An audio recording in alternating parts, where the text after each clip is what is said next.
Hi. Long time no see അല്ലേ. ഞാൻ തിരുവണ്ണാമലയിലായിരുന്നുകൊണ്ട് ഒരുപാട് വീഡിയോസൊന്നും ചെയ്യാൻ പറ്റിയില്ല. Let it be. ഞാൻ ആലോചിച്ചുകൊണ്ടിരിക്കുകയായിരുന്നു എന്താണ് മഹാഭാരത യുദ്ധം നടക്കുമ്പോൾ ശ്രീകൃഷ്ണൻ ഫ്രീ ടൈമിൽ എന്തായിരുന്നു ചെയ്യാറുണ്ടായിരുന്നെന്ന് ആലോചിക്കുകയായിരുന്നു. സംടൈംസ് അതിങ്ങനെ മൈൻഡ് വന്നുകൊണ്ടേയിരിക്കും. സോ നമ്മളിന്ന് എന്താണ് സംസാരിക്കാൻ പോകുന്നത്? Let's talk about ashrams. അതായത് ആശ്രമങ്ങളെ പറ്റി സംസാരിക്കാം. ഞാൻ ഇവിടെ തിരുവണ്ണാമലയിൽ ഉണ്ടായിരുന്നപ്പോൾ എനിക്ക് തോന്നുന്നു അവിടെ ഈ ചായക്കടകളേക്കാൾ കൂടുതൽ ഞാൻ കണ്ടത് ആശ്രമങ്ങളാണ്. അത് വെരി ഫണ്ണി. എനിക്ക് വളരെ തമാശയായിട്ട് തോന്നി. ഒബിയസ്ലി വളരെ ഫേമസ് ആയ രമണാശ്രമം മുതൽ ഒരാൾ മാത്രം വച്ചിരിക്കുന്ന ആശ്രമം മുതൽ പണ്ട് ഫേമസ് ആയിരുന്ന ഇപ്പോൾ ആരും ഇല്ലാത്തത് കാരണം, ആരും വരാത്തത് കാരണം, ഫിനാൻഷ്യൽ ഫണ്ടിങ് ഇല്ലാത്തത് കാരണം പൂട്ടിപ്പോയ ആശ്രമങ്ങൾ വരെ അവിടെ ഉണ്ട്. But can people escape? ഇങ്ങനെ കുറേ ആശ്രമങ്ങൾ കെട്ടിപ്പൊക്കിയതുകൊണ്ട് ആളുകൾക്ക് എസ്കേപ്പ് ആവാൻ പറ്റും? എനിക്ക് തോന്നുന്നില്ല. ഈ രമണാശ്രമം ഉണ്ടാക്കണമെന്ന് രമണ മഹർഷിക്ക് പോലും ആഗ്രഹം ഉണ്ടായിരുന്നില്ലല്ലോ. ഇന്നതൊരു വലിയ ഒരു ഇൻസ്റ്റിറ്റ്യൂഷനായിട്ട് മാറിക്കഴിഞ്ഞു. അവിടെ ഇരിക്കുന്ന സ്റ്റാഫുകൾക്ക് പലയിടത്തും ഈ രമണ മഹർഷിയുടെ ടീച്ചിങ്ങിനെ പറ്റിയോ അതുമായി ബന്ധപ്പെട്ട കാര്യങ്ങളെ പറ്റിയോ യാതൊരു ധാരണയില്ല. അവിടെ പോയവർക്കൊക്കെ അറിയാം, ഉള്ളവരും ഉണ്ട്. അത് ബാലൻസ് കീപ്പ് ചെയ്യുന്നത് നല്ലതായിരിക്കുമല്ലോ എപ്പോഴും. എന്ത് തന്നെ ആയാലും ഞാൻ അവിടെ പല ആശ്രമങ്ങളിലും പോയിട്ടുണ്ടായിരുന്നു. പല ആളുകളെ മീറ്റ് ചെയ്തു, പലരോട് സംസാരിച്ചിരുന്നു. ഞാൻ ആലോചിച്ചു, ഈ ആശ്രമങ്ങൾ ആളുകൾക്ക് എന്ത് വലിയ ഈഗോയാണ് കൊടുക്കുന്നത്. അത് ഓൾറെഡി നമ്മൾ ലൈഫിൽ ഫ്രസ്ട്രേറ്റഡായി എന്ത് ചെയ്യണമെന്നറിയാതെ ഇങ്ങനെ കഷ്ടപ്പെട്ടുകൊണ്ടിരിക്കുമ്പോഴായിരിക്കും നമ്മൾ ഒരു എസ്കേപ്പ് വഴി അന്വേഷിച്ച് പോകുന്നത്. അത് ഒരു വഴിയിൽ നിന്ന് നമ്മൾ അടുത്ത വഴിയിലോട്ട് ഇങ്ങനെ ഓടിക്കൊണ്ടേയിരിക്കും. നമ്മൾ ജോലിയിൽ നിന്ന് ജോലിയിലേക്ക് ഓടും, റിലേഷൻഷിപ്പിൽ നിന്ന് റിലേഷൻഷിപ്പുകളിലേക്ക് ഓടും, അവിടെ നിന്ന് ആശ്രമങ്ങളിലോട്ട് ഓടും. അങ്ങനെ ഒരു ഫ്ലോ ഓഫ് ഹാപ്പനിങ് ഇതിനിടെ സംഭവിക്കുന്നുണ്ട്. അപ്പോൾ അതിൻ്റെ ഒരു ഭാഗം തന്നെയായിട്ടാണ് ഈ ഒരുപാട് ആശ്രമങ്ങൾ ഉണ്ടായത്. തിരുവണ്ണാമല ഒരു സ്പിരിച്വൽ സെൻറ്റർ ആയതുകൊണ്ട് തന്നെ ആശ്രമങ്ങളുടെ ഒരു ഘോഷയാത്ര അവിടെ സംഭവിക്കുന്നുണ്ട്. Very good. ഒരു പൊളിറ്റിക്കൽ സ്റ്റേറ്റ്മെൻറ്റിന് വളരെ നല്ലതാണ്. ഇത് പൊളിറ്റിസൈസ് ചെയ്ത് ഉപയോഗിക്കുന്നവർക്കും അതുകൊണ്ട് ഉപയോഗം ഉണ്ടാവുമായിരിക്കാം. പക്ഷേ സാധാരണ മനുഷ്യർക്കോ അവിടെ ഈ പോയിരുന്ന സ്വയം തിരിച്ചറിയണമെന്ന് വിചാരിക്കുന്നവർക്കോ വലിയ ഉപയോഗമൊന്നും ഉണ്ടാവാൻ വഴിയില്ല. റയർലി പീപ്പിൾ കിട്ടുമായിരിക്കാം, അല്ലാതെ എല്ലാവർക്കും കിട്ടാനൊന്നും ഒരു സാധ്യതയില്ല. മെജോറിറ്റിക്ക് കിട്ടില്ല. തിരുവണ്ണാമലയിൽ നിന്ന് അധികം പട്ടിണിയില്ലാത്തൊരു സ്ഥലമാണ്. അവിടെ എപ്പോഴും ഈ ആശ്രമങ്ങളിൽ നിന്നും അല്ലാതെയൊക്കെ ഫ്രീ ആയിട്ട് 3 നേരം ചിലപ്പോൾ 6 നേരം വരെ ഫുഡൊക്കെ അന്നദാനമായിട്ടൊക്കെ കൊടുക്കുന്നുണ്ട്. സോ അവിടെ പോയാൽ പട്ടിണി ഇല്ലാതൊക്കെ ഇരിക്കാൻ പറ്റും. ഒരു വലിയ കാര്യം തന്നെയാണ് അല്ലേ. പക്ഷേ ഇതിൻ്റെ ഒരു വലിയ ഒരു പ്രശ്നം ആരും മനസ്സിലാക്കുന്നില്ല. അതായത് ഇവിടെ ഈ പട്ടിണി ഇല്ലാതിരിക്കുന്ന ആളുകളെല്ലാം ഈ സാധനയുമായി ബന്ധപ്പെട്ട് അവിടെ അലഞ്ഞു തിരിയുന്ന ആൾക്കാരൊന്നുമില്ല. ഇനി വേറെ ജോലിയൊന്നും ചെയ്യേണ്ട, തൽക്കാലം ഇവിടെ ഇരുന്നാൽ 3 നേരം ഫുഡ് കിട്ടും, അതുകൊണ്ട് ഇവിടെ സ്വസ്ഥമായിട്ട് വെറുതെ ഇരിക്കാം, അല്ലെങ്കിൽ ഈ ഫുഡിൻ്റെ പൈസ ലാഭിക്കാം എന്ന് വിചാരിച്ച് ഇതിൽ നിന്ന് കൂടുതൽ ഈഗോ വളരുന്ന ആൾക്കാരെയാണ് ഞാനവിടെ മേജോറിറ്റി ഫീൽ ചെയ്തത്. എനിക്ക് ചിലപ്പോൾ എൻ്റെ തെറ്റായിരിക്കാം.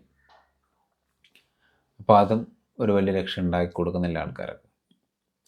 ആശ്രമങ്ങളിലകത്തേക്കൊക്കെ ചെന്ന് കഴിഞ്ഞാൽ ഈ ഗുരുവിനെ സേവിക്കുന്നവരുണ്ട്. ഇപ്പോൾ ഒരു എല്ലാ ആശ്രമങ്ങളിലും ഇൻക്ലൂഡിങ് രമണാശ്രമം ഒരു ഹയറാർക്കി ഉണ്ട്. മേളിലത്തെ ആൾ, താഴത്തെ ആൾ, എനിക്ക് താഴത്തെ ആൾ. കൂടുതൽ മേഖലയിലിരിക്കുന്ന ആളുകൾക്ക് ഞാൻ ഗുരുവിൻ്റെ കൂടുതൽ അടുത്താണ്, അല്ലെങ്കിൽ ഞാൻ ഈ ആശ്രമം കൺട്രോൾ ചെയ്യുന്ന ആളാണ്, അതുകൊണ്ട് ഞാനാണ് ഏറ്റവും വലിയവനെന്നൊരു ധാരണ. Self centeredness. ഇത് ഞാനിപ്പോൾ ഇത്രയും ആശ്രമങ്ങൾ ഒരുമിച്ച് വന്നപ്പോൾ അല്ലാതെയും പല ആശ്രമങ്ങളും കണ്ടിട്ടുണ്ട്. ഗുരു നേരിട്ട് സംസാരിക്കുന്ന ആളാണെങ്കിൽ ഞാൻ ഗുരുവിൻ്റെ ഏറ്റവും അടുത്ത ആളാണ്, അപ്പോൾ എന്നെ എല്ലാവരും റെസ്പെക്റ്റ് ചെയ്യണം, ഞാനാണ് ഇവിടെ വലിയവൻ എന്നൊരു വലിയൊരു ഈഗോ. നമ്മുടെ ഒരു ബേസിക് എന്താണ് വേണ്ടതെന്നുള്ള കാര്യം, നമ്മുടെ എസൻസിൽ നമ്മൾ മാറിപ്പോയി അല്ലേ. നമ്മുടെ ബേസിക് എസൻസ് എന്താണ്? ഈ ഈഗോയെ ഇല്ലാതാക്കുക, ഞാനെന്ന് പറയുന്ന ഭാവത്തെ ഇല്ലാതാക്കുക, സ്വയം തിരിച്ചറിയുക. അപ്പോൾ ആ ഒരു ബേസിക് കാര്യം നമുക്ക് ചെയ്യാൻ പറ്റുന്നില്ല. അത് ചെയ്യാൻ പറ്റാതെ നമുക്ക് എങ്ങനെയാണ് അനിഹിലേഷൻ ഓഫ് ദി മൈൻഡ് എന്ന് പറയുന്ന വലിയ വലിയ കാര്യങ്ങളിലേക്ക് പോകാൻ സാധിക്കുന്നത്? നമുക്ക് ഈ സ്പിരിച്വാലിറ്റിയുമായി ബന്ധപ്പെട്ട് നിൽക്കുന്ന മെജോറിറ്റി ആളുകളിൽ ഞാൻ കാണുന്നത് ഈ സ്പിരിച്വലായിട്ട് ഒരു ബന്ധവുമില്ലാത്ത ആളുകളെക്കാൾ വലിയ ഈഗോയാണ്. സീരിയസ് ആയിട്ട് നിങ്ങളത് ശ്രദ്ധിച്ചാൽ നിങ്ങൾക്ക് മനസ്സിലാവും. ചിലപ്പം എനിക്ക് നിങ്ങൾക്കൊക്കെ അതുണ്ടാവാം. എന്താണ് കാര്യം എന്ന് വെച്ച് കഴിഞ്ഞാൽ, നമ്മൾ വിചാരിക്കുമൊക്കെ നമ്മളൊരു സ്പിരിച്വൽ പേഴ്സണാണ്, നമ്മൾ പോകുന്ന പാതയാണ് യാഥാർത്ഥ്യം, നമ്മൾ ശരിക്കും യാഥാർത്ഥ്യത്തെ അറിയാൻ പോവുകയാണ്, അല്ലെങ്കിൽ മനുഷ്യൻ്റെ ജന്മത്തിൻ്റെ യഥാർത്ഥ അർത്ഥം എന്ന് പറയുന്നത് ജ്ഞാനം നേടലാണ്. അപ്പോൾ ആ ജ്ഞാനത്തിൻ്റെ പാതയിലാണ് നമ്മൾ. അപ്പോൾ നമ്മളെക്കാൾ ബെറ്ററായ ആൾക്കാരല്ല ഇത് ശ്രദ്ധിക്കാത്ത മറ്റുള്ളവർ. അപ്പോൾ അവിടെയാണ് ഈ മിസ്റ്റേക്ക് സംഭവിക്കുന്നത്. ശരിക്കും അന്നന്നുള്ള ജോലി ചെയ്ത് ആരെയും കുറ്റം പറയാതെ, ക്രിട്ടിസൈസ് ചെയ്യാതെ, ആർഗ്യൂ ചെയ്യാതെ സ്വസ്ഥമായി കിടന്നുറങ്ങുന്ന ഒരു സാധാരണ മനുഷ്യൻ, അദ്ദേഹം ജീവിതത്തിലൊന്നും അച്ചീവ് ചെയ്തിട്ടുണ്ടാവില്ല, അദ്ദേഹത്തിന് ഭാര്യയും കുട്ടികളും ഒക്കെ ഉണ്ടാവും, അയാളായിരിക്കും ശരിക്കും ഈ ജ്ഞാനത്തിൻ്റെ പാതയിലുള്ളത്. And he might be the one who is realising. അല്ലാതെ ഈ ബോധോദയത്തിന് വേണ്ടി ഇങ്ങനെ തലകുത്തി മറിയുന്ന ആൾക്കാർ ബോധോദയം കിട്ടിയത് റയർ കേസത്തിൽ മാത്രമേ സംഭവിച്ചിട്ടുള്ളൂ. രമണ മഹർഷി പോലും ബോധോദയം കിട്ടാൻ വേണ്ടി അലഞ്ഞ ആളൊന്നുമല്ല. അദ്ദേഹത്തിന് തനിയെ കിട്ടിയെന്നുള്ളതാണ്. അദ്ദേഹത്തിന് ഈ ഒരു പാതയിൽ യാതൊരു താല്പര്യവും ഉണ്ടായിരുന്നില്ല ഇത് കിട്ടുന്നതിന് തൊട്ട് മുമ്പ് വരെ. സോ ജസ്റ്റ് ലൈക്ക് ദാറ്റ്, ഇന്ന് നമ്മൾ ജീവിതത്തിൽ ഒരു ലക്ഷ്യബോധങ്ങളൊന്നും ഇല്ലാതെ പോവുകയാണ് മെജോറിറ്റി ആൾക്കാരും. അല്ലെങ്കിൽ എന്ത് വേണം എന്നറിയില്ല, ലൈഫിനൊരു ഹാപ്പനിങ് ആയി കണ്ട് എൻജോയ് ചെയ്യാൻ സാധിക്കുന്നില്ല. അങ്ങനെയുള്ള ആളുകൾക്ക് എന്താണ് സംഭവിക്കുന്നത്? അവർ ഭാവിയിലേക്ക് നോക്കിയാണ് ജീവിക്കുന്നത് എപ്പോഴും. അപ്പോൾ അവർക്ക് എന്തെങ്കിലും ഒരു ലക്ഷ്യം, ഒരു ആങ്കർ, ഒരു കൊളുത്ത് കിട്ടിക്കഴിഞ്ഞാൽ ആളുകളെ മുമ്പിലേക്ക് കൊണ്ടുപോകാൻ ജീവിതത്തിനൊരു അർത്ഥം കൊടുക്കും. ആ അർത്ഥം അവനൊരു ടെമ്പററി സാറ്റിസ്ഫാക്ഷൻ കൊടുക്കും. ഈ സാറ്റിസ്ഫാക്ഷനിലാണ് അവൻ മുമ്പോട്ട് പോയിക്കൊണ്ടിരിക്കുന്നത്. അത് പല രീതിയിൽ നമുക്ക് കാണാൻ പറ്റും. ഇപ്പോൾ ചെറുപ്പക്കാർ കൂടുതലും വരാറുള്ളത്, ഇപ്പോൾ പണ്ട് മുതലേ ഇപ്പം കേരളത്തിലാണെങ്കിൽ എനിക്ക് തോന്നുന്നു ഒരു ഇടതുപക്ഷ രാഷ്ട്രീയവുമായി ബന്ധപ്പെട്ടാണ്. ഇപ്പോൾ എനിക്ക് തോന്നുന്നു തീവ്ര വലതുപക്ഷ രാഷ്ട്രീയവുമായിട്ട് ബന്ധപ്പെട്ടും അവർ വരുന്നുണ്ട്. കാര്യം എന്താണെന്ന് വെച്ച് കഴിഞ്ഞാൽ വിപ്ലവം, വർഗീയത, മതം, ഇത്തരം കാര്യങ്ങൾക്കൊക്കെ നമ്മളെ ചോരയെ തിളപ്പിക്കാൻ സാധിക്കും. ചോരയെ തിളപ്പിക്കാൻ സാധിക്കുമ്പോൾ ജീവിതത്തിൽ ഒന്നും നേടാൻ സാധിക്കാത്ത, ഒരർത്ഥവുമില്ലാത്ത സാധാരണ ജീവിതം എൻജോയ് ചെയ്യാൻ പറ്റാത്ത ആളുകൾക്ക് ഇതൊരു കൊളുത്താണ്. വളരെ ഫസ്ട്രേറ്റഡ് ആയിട്ടിരിക്കുന്ന ഒരാൾക്ക് ഭാവിയിലേക്ക് നോക്കാനൊരു ഹോപ്പ് കൊടുക്കുകയാണത്. ഇപ്പോൾ എനിക്ക് സംഭവിക്കുന്ന എല്ലാ നഷ്ടങ്ങളിലെയും കാരണം ഇന്ന ജാതിയിൽപ്പെട്ടവനാണ് അല്ലെങ്കിൽ ഇന്ന മതത്തിൽപ്പെട്ടവനാണെന്ന് വിശ്വസിച്ച് കഴിഞ്ഞാൽ അവൻ്റെ അടുത്തുള്ള ആ ഒരു ഹേറ്റ് നമ്മുടെ ഈഗോയെ ഒന്ന് ബൂസ്റ്റ് ചെയ്യാനും നമ്മളെ ടെമ്പററി സാറ്റിസ്ഫൈ ചെയ്ത് മുമ്പിലേക്ക് പോകാനും സഹായിക്കും. ഇത് ഈ സ്പിരിച്വാലിറ്റിയിൽ സംഭവിക്കും. അതായത് ഞാനിപ്പോൾ യഥാർത്ഥ പാതയിലാണ്, മറ്റുള്ളവരൊക്കെ അവൻ്റെ പണം ഉണ്ടെങ്കിൽ അവൻ നശിച്ചു പോകും. ഇവനിൽ പണമില്ലെങ്കിൽ അവൻ യാഥാർത്ഥ്യം അറിയുന്നില്ല, അവൻ്റെ ജീവിതം നോക്കി പോകുന്നു, മണ്ടൻ. അവന് യഥാർത്ഥ ജ്ഞാനം നേടലാണ് നമ്മുടെ ജീവിതത്തിൻ്റെ ലക്ഷ്യമെന്ന് അവൻ അറിയുന്നില്ല.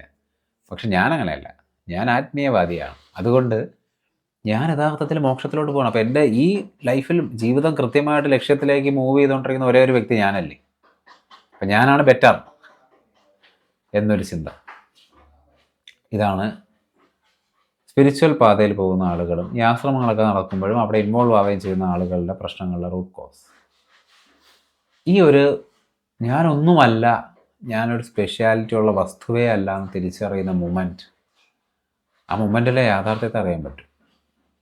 ഞാൻ നിങ്ങൾക്ക് ഈ വീഡിയോ ചെയ്തിടുന്നത് കൊണ്ട്, അത് ആരെങ്കിലും കാണുന്നത് കൊണ്ട് ഞാൻ സ്പെഷ്യലാണെന്ന് ഞാൻ വിചാരിച്ചാൽ പിന്നെ നോ യൂസ്. ഞാൻ പറയുന്ന കാര്യങ്ങൾ മാത്രമാണ് ശരിയെന്ന് ഞാൻ വിചാരിച്ചാലും നോ യൂസ്, അല്ലേ? ഒരു ഓപ്പൺ മെൻറ്റാലിറ്റി ആളുകളിൽ ഇപ്പോൾ പൊതുവേ ഇല്ല. അതിനെപ്പറ്റി നമ്മൾ അവരോട് സംസാരിക്കണം. ഈ ആശ്രമങ്ങളിലിരിക്കുന്ന പല ആളുകളും അവരെന്തോ സ്പിരിച്വൽ പേഴ്സൺ ആയെന്നും നമ്മളെന്തോ ആത്മീയതയുടെ ഏറ്റവും അടുത്ത് നിൽക്കുന്ന ആൾക്കാരായതുകൊണ്ട് വി ആർ ബെറ്റർ എന്നുള്ള ഒരു ചിന്ത ഉണ്ടല്ലോ. ഈ ഒരു ചിന്ത കാരണം മാത്രം പലരും അവരുടെ ജീവിതം നശിപ്പിച്ചുകൊണ്ടേ ഇരിക്കുകയാണെന്നാണ് എനിക്ക് തോന്നിയിട്ടുള്ളത്. കാരണം they are going so deeply into the മൈൻഡിൻ്റെ ഒരു ബേസിക് ലെവലിൽ നിന്ന് ആളുകൾ പുറത്തേക്ക് വരാൻ ശ്രമിക്കുന്നത് കാരണം മൈൻഡിൻ്റെ ഏറ്റവും ഡീപ്പർ ലെവലിലേക്ക് പോകുന്നതായിട്ടാണ് ഇപ്പോൾ കണ്ടുകൊണ്ടിരിക്കുന്നത്. ഈ കൂടി വരുന്ന ആശ്രമങ്ങളും ഇൻസ്റ്റിറ്റ്യൂഷനും ഒക്കെ അതിൻ്റെ ഒരു ഉദാഹരണമാണ്. പ്രത്യേകിച്ച് ഈ രാവിലെ 4 മണിക്ക് എണീച്ച് കഴിഞ്ഞാൽ ഡിസിപ്ലിൻഡ് ആയിട്ട് ഇന്ന കാര്യങ്ങൾ ചെയ്യണം എന്നൊക്കെ പറഞ്ഞ ആശ്രമത്തിലൊന്നും ജീവിച്ചുകൊണ്ട് നിങ്ങൾക്ക് ഒരിക്കലും യാഥാർത്ഥ്യം അറിയാൻ പറ്റില്ല. നിങ്ങളൊരു എന്നെക്കാളും ജയിലിൽ പോയി കിടക്കുന്നതാണ് എളുപ്പമെന്ന് തോന്നുന്നു.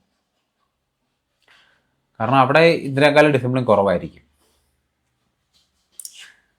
സോ നമ്മൾ ഏറ്റവും കൂടുതൽ പേടിക്കേണ്ടത് ഇൻസ്റ്റിറ്റ്യൂഷണലൈസേഷനാണ്. നമ്മളെ ചുറ്റിനും ഉണ്ടാകുന്ന ഇൻസ്റ്റിറ്റ്യൂഷനുകൾ, നമ്മളെ ജ്ഞാനത്തിലേക്ക് നയിക്കാൻ വേണ്ടി വരുന്ന എസ്റ്റാബ്ലിഷുകളെ, നമ്മളെ ഗുരുവിൻ്റെ ആയിട്ട് കോണ്ടാക്റ്റിൽ വരുമ്പോൾ ഗുരുവിൻ്റെ ഏറ്റവും അടുത്താവുമ്പോൾ നമുക്കുണ്ടാകുന്ന ego, being A spiritual person, ഇത്തരം ഐഡൻറ്റിറ്റികൾ, ഇതെല്ലാം മനസ്സിൻ്റെ കണ്ടീഷനിങ് ആണ്. നിങ്ങൾ ഈ പാതയിലേക്ക് വരുമ്പോൾ നിങ്ങൾ കുറേ രാമായണം വായിക്കുമ്പോൾ, കുറേ മഹാഭാരതം വായിക്കുമ്പോൾ, കുറേ വേദാന്തം പഠിച്ചു കഴിയുമ്പോഴത്തേക്ക് നമ്മളെന്തോ സ്പെഷ്യലായി, വേദാന്തം പഠിച്ചതുകൊണ്ട് എനിക്കിപ്പം ജ്ഞാനം കിട്ടുമെന്നൊക്കെ വിചാരിക്കുന്നത് വെറുതെയാണ്.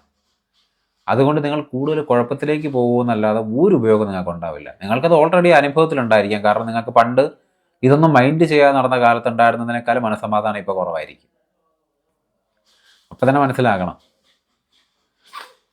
നോക്കൂ, അപ്പോൾ അതിന് ന്യായീകരണമുണ്ട് നമുക്ക്. എന്താണ്? നമ്മൾ ആത്മീയ പാതയിലേക്ക് വന്നതുകൊണ്ടാണ് ഇത്രയും കഷ്ടപ്പാടുകൾ നേരിടുന്നത്. കഷ്ടപ്പാട് അനുഭവിച്ചാൽ മാത്രമേ നമുക്ക് മോക്ഷം കിട്ടൂ. അതുകൊണ്ടാണ് കഷ്ടപ്പാടിന് ഇതുമായിട്ടുള്ള ബന്ധം അതാണെന്നൊരു തെറ്റിദ്ധാരണ, അങ്ങനെ ഒരു പ്രചാരണമുണ്ട് ഇതിനിടയ്ക്ക്. അത് ഈ ആത്മീയ പാതയിൽ വരുമ്പോഴത്തേക്ക് കൂടുതൽ ഇത്രയും കാര്യങ്ങളിലേക്ക് ഇൻവോൾവ് ആകുമ്പോൾ സഫർ ചെയ്യുന്ന ആൾക്കാരെ സമാധാനിപ്പിക്കാൻ വേണ്ടി ആശ്രമങ്ങളും എസ്റ്റാബ്ലിഷ്മെൻറ്റുകളും പമ്പ് ചെയ്ത് വിടുന്ന ഒരു കാര്യമാണത്. നമുക്ക് ജീവിതത്തിലെ എല്ലാ അനുഭവവും ഒരു പാഠമാണ്. എല്ലാ ആത്മീയ യാത്രയിലേക്ക് കൊണ്ടുപോകുന്ന കാര്യങ്ങളാണ്. അല്ലാതെ നമുക്ക് ഇഷ്ടമല്ലാതെ നമ്മളെ കഷ്ടപ്പെടുത്തുന്ന കാര്യങ്ങൾ മാത്രം നമ്മളെ ആത്മീയമായിട്ട് ഉയർത്താൻ വേണ്ടി കൊണ്ടുവന്ന കാര്യങ്ങളൊന്നുമല്ല. അത് നമുക്ക് സ്വയം പറഞ്ഞ് ആശ്വസിക്കാം. കാരണം നമ്മൾ ഈ പാതയിലിരിക്കുമ്പോൾ നമുക്ക് മുമ്പുണ്ടായിരുന്നതിനേക്കാളും കഷ്ടപ്പാട് ഇപ്പോൾ ഉണ്ടാകുമ്പോൾ പറയുന്നതാണ്. എന്തുകൊണ്ടാണ് അത് ഉണ്ടാകുന്നത്? അത് മെയിൻലി ഉണ്ടാകുന്നത് നമ്മളിപ്പോൾ ഉള്ള അവസ്ഥ എന്താണോ അതിൽ സ്വസ്ഥാവസ്ഥയിൽ ഇങ്ങനെ സ്വയം അറിഞ്ഞ് ഈ ലൈഫിനെ മനസ്സിലാക്കി ഇങ്ങനെ ആ ഒരു ഫ്ലോയിൽ ആ ഒരു അവെയർനെസ്സിൽ പോകാൻ തയ്യാറാവാത്തതുകൊണ്ടാണ്. നമുക്കെന്തോ ആവണം. മുമ്പ് അങ്ങനെ ഒരു ആഗ്രഹം നമുക്ക് കുറവായിരുന്നു. ഇപ്പം നമുക്ക് എന്തോ ആയാലേ പറ്റൂ. കാരണം നമുക്ക് ആത്മീയതയിൽ അല്ലെങ്കിൽ ആ ആത്മബോധമില്ലാതെ നമുക്ക് സമാധാനമില്ല, സ്വസ്ഥതയില്ല, എൻലൈറ്റ്മെൻറ്റ് ഇല്ലാതെ ജീവിച്ചിട്ട് കാര്യമില്ല എന്നുള്ള ചിന്ത കാരണം നമുക്ക് ബേസിക്കായിട്ട് നമ്മളിതൊന്നും ശ്രദ്ധിക്കാതിരുന്ന കാലത്തുണ്ടായിരുന്ന ഒരു നോർമൽ അവയർനെസ് പോലും ഇപ്പോൾ ഇല്ലാതായിരിക്കുകയാണ്. ഇതാണ് പ്രധാന പ്രശ്നം. So do you want to escape from it? ഞങ്ങൾക്ക് ശരിക്കും എസ്കേപ്പ് ആവണമെന്ന് ആഗ്രഹമുണ്ടോ? ആഗ്രഹിക്കുന്നത് നിർത്തുക, അല്ലാതെ വേറെ ഒരു വഴിയും ഇല്ല. സീരിയസ്ലി ഇല്ല. I hope you get it. Thank you.